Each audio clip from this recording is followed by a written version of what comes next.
নমস্কার বন্ধুরা, foodie life with রূপা নতুন আর একটা ভ্লগে তোমাদের সবাইকে স্বাগত। কেমন আছো তোমরা? আশা করছি তোমরা সবাই ভালো আছো।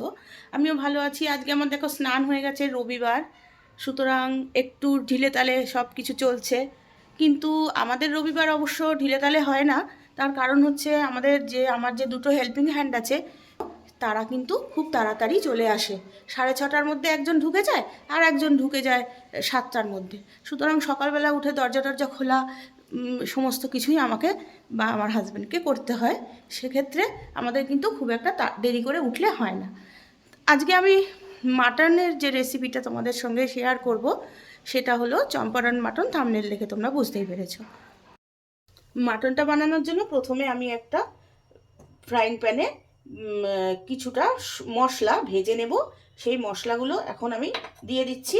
আমি দিয়েছি কিছুটা মাখানা, শুকনো লঙ্কা, 1 চামচ ধনে, 1 চামচ জিরে, আর দিচ্ছি দুটো জয়িত্রীর ফুল, আর দিচ্ছি দারচিনি, আর দিচ্ছি 3টে বড় এলাচ। এটা আমি 1 কেজি মাটনের জন্য করছি, কিন্তু হয়তো এতটা লাগবে না। ছোট এলাচ আর গোলাপের কিছুটা পাপড়ি ছিল, সেটাও দিয়ে দিলাম হাফ জায়ফল। এবার আমি গ্যাসের ফ্লেমটাকে অন করে দেবো, দিয়ে এটাকে একটু ভালো করে রোস্ট করে নেব। সুগন্ধ বেরোনো পর্যন্ত রোস্ট করে নেব, কিন্তু মশলাটা যেন লাল না হয়ে যায় সেটাও দেখা খুবই জরুরি। মশলাটা থেকে সুগন্ধ বেরিয়ে গেছে। এবার আমি মশলাটাকে ঠান্ডা করতে দেব। তারপরে মিক্সার গ্রাইন্ডার জারে এটাকে একটা শুকনো মশলা, একদম মিহি শুকনো মশলা তৈরি করে নেব। আমি একটা প্যানে বেশ কিছুটা তেল নিয়ে নিয়েছি, যতটা তেল আমার মাটনটায় লাগবে। সেই তেলটা দেখো ধোঁয়া উঠছে, তেলটা গরম হয়ে গেছে, কালারটাও চেঞ্জ হয়ে গেছে। তোমরা কিন্তু এটা সর্ষের তেল দিয়েই অবশ্যই করবে। আমি এই তেলের মধ্যে দিয়ে দিলাম 1 চামচ পরিমাণ কাশ্মীরি মির্চটা দিয়ে তেলটা গ্যাসটা বন্ধ করে দিয়েছি। তেলটা ধোঁয়া উঠছে, কাশ্মীরি মির্চটা দিয়ে আমি তেলটা একটুখানি নেড়ে নেব। এতে করে কি হবে, মাংসের কালারটা খুব ভালো হবে। এই তেলটা এখন যতক্ষণ না ঠান্ডা হবে, একটুখানি ঠান্ডা করে নেব, নিয়ে তারপরে এই তেলটা আমি মাংস ম্যারিনেট করার জন্য ইউজ করব।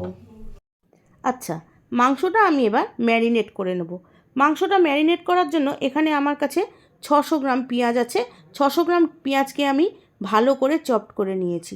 এখানে দিয়ে দিলাম আমি কয়েকটা কাঁচা লঙ্কা, তোমরা চিড়ে দিতে পারো, আমি গোটা দিয়েছি। এই মাংসটা ম্যারিনেশন করাটা কিন্তু ভীষণ একটা জরুরি একটা প্রসেস। দিলাম পরিমাণ মতো নুনটা আমি পরে আবার চেখে দিয়ে দেব। দিলাম বেশ কিছুটা কাশ্মীরি মির্চ। কাশ্মীরি মির্চটা দেওয়ার পরে দিলাম 1 চামচ ধনে গুঁড়ো। এরপরে আমি দিলাম 1 চামচ জিরে গুঁড়ো। সবটা কিন্তু ভালো করে মিক্স করব। বিভিন্ন মাংস রান্নার মধ্যে এই মাংস রান্নাটা মিক্স করাটা হচ্ছে সবথেকে আসল একটা কাজ। হলুদ দিয়ে দিলাম বেশ কিছুটা পরিমাণ। এবার যে তেলটা আমি আগে থেকে তৈরি করে রেখেছিলাম, সেই তেলটার অর্ধেকটা দিয়ে দিলাম, অর্ধেকটা রেখে দিলাম পরে ইউজ করব বলে। এবার ভালো করে মশলাটাকে কচলে মিক্স করব। মাংসটা কিন্তু আমি এখানে 1 কেজি মাংস নিয়েছি, সেই পরিমাণই সমস্ত কিছু ইনগ্রিডিয়েন্টসগুলো আমি দিলাম। তোমরা তোমাদের যতটুকু মাংস নেবে সেরকম অনুযায়ী মশলাগুলো ঠিক করে নিয়ে নেবে। এবারে মাংসটা আমি কেটে বেছে ধুয়ে পরিষ্কার করে রেখেছিলাম, সেটা দেব। তার আগে দিয়ে দেবো যে মশলাটা আমি তৈরি করেছিলাম, সেই মশলাটা, মাটনের যে মশলাটা আমি ভেজে তৈরি করেছিলাম, গুঁড়ো করে নিয়েছিলাম, সেটা দিয়ে দেবো। এটা দিয়ে আবার ভালো করে মিক্স করব। এই মাংসটার মিক্স করাটাই হচ্ছে খুব আসল পদ্ধতি। কেননা যেহেতু মাংসটা আমরা কষিয়ে রান্না করতে পারবো না, তাই মশলাটা দিয়ে মাংসটা মিক্স করে ম্যারিনেট করে রাখাটা আসল পদ্ধতি।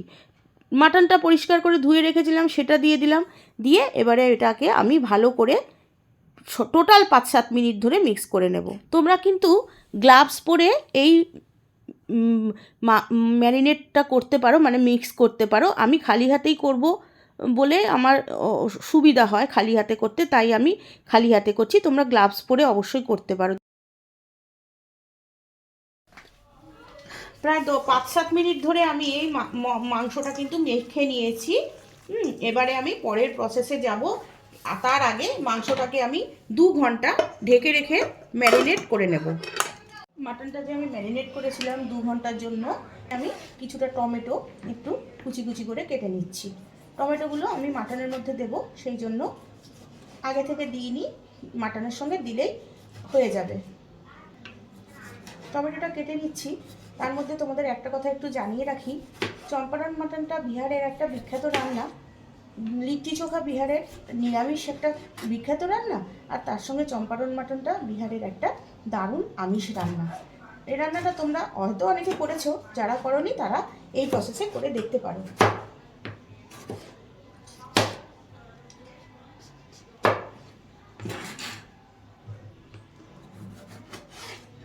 আমি এখানে 2.5 খানা মতো টমেটো কেটে নিচ্ছি, পাতলা পাতলা সরু সরু করে 2.5 খানা মতো টমেটো কেটে নিচ্ছি।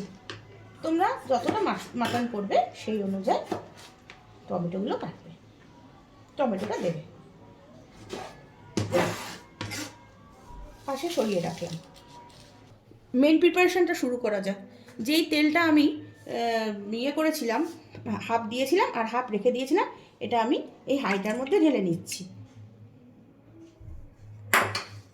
ভালো করে হাঁড়িটাকে এই তেলটা দিয়ে ঘুরিয়ে ঘুরিয়ে হাঁড়ির চারপাশে পুরো ভালোভাবে তেলটাকে আমি মাখিয়ে নিচ্ছি। ম্যারিনেট করা মাটনটা এর মধ্যে ভালো করে দিয়ে দিলাম, পরিষ্কার করে এটা দিয়ে দিলাম। এই সময় একটু নুনটা দেখে নিতে হবে, না হলে এটা তো আর খোলা যাবে না, সেই কারণের জন্য নুনটা কিন্তু একটুখানি দেখে নিতে হবে।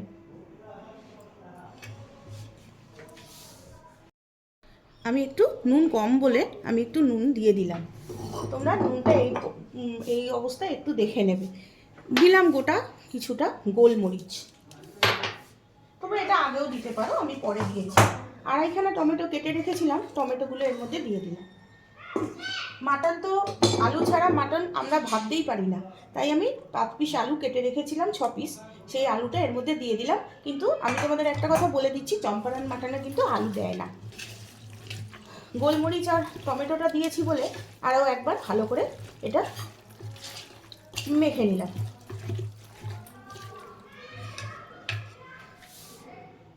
যেই মশলাটা আমি করে রেখেছিলাম সেই মশলাটা আমি একটুখানি এর ওপর ছড়িয়ে দিলাম, কিন্তু মশলাটা না মেশানোর কোনো প্রয়োজন নেই, মশলা আপনি মাংসের সঙ্গে মিশে যাবে। মাটনটার মধ্যে বসানোর আগে মাটনটা 2টো রসুন দিয়ে দিলাম। মুখটাকে এবার একটু আটা দিয়ে হাঁড়ির ঢাকনাটাকে হাঁড়ির সঙ্গে সিল করে দেব। সেই জন্য আমি এখানে একটু আটা মেখে রেখেছিলাম আগের থেকে, এবারে সেই আটাটা দিয়ে আমি হাঁড়ির মুখটাকে একদম সিল করে দেব। আটাটা দিয়ে নিলাম। এইবার হাঁড়ির ঢাকনাটা এর উপরে বসিয়ে চেপে দেব।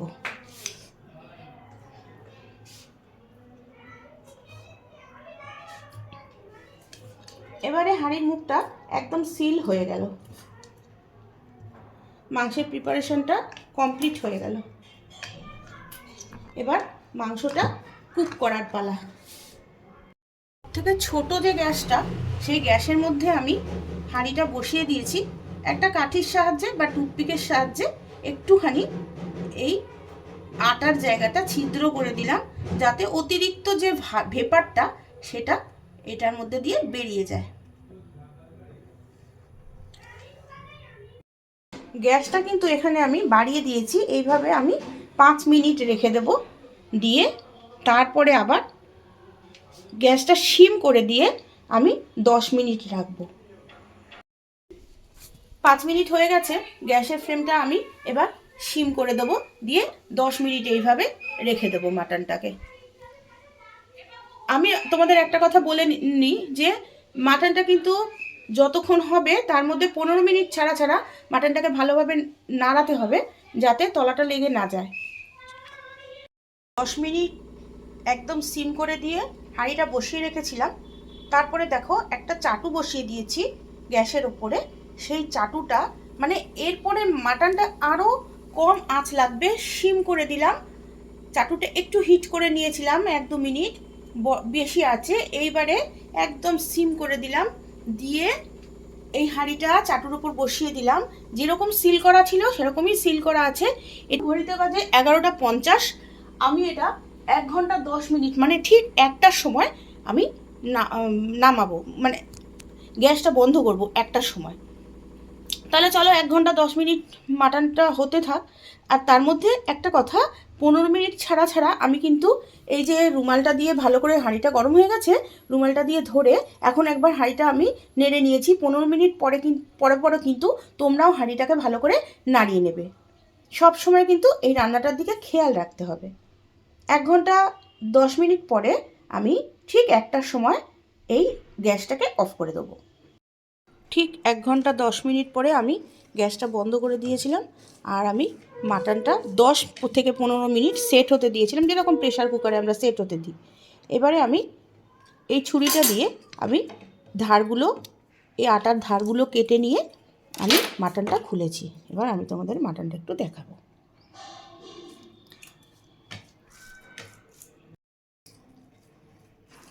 দেখো এখনও ধোঁয়া উঠছে, মাটনটা ওপরে তেল ভেসে গেছে। আর কীরকম সিদ্ধ হয়েছে আলুগুলো সেটাই একটু তোমাদেরকে দেখাবো বলে। এই যে আলুগুলো কী দারুণ সিদ্ধ হয়েছে। মাটনটাও খুবই সুসিদ্ধ হয়েছে। এই যে দেখো একদম ছেড়ে যাচ্ছে মাংসর থেকে। এই যে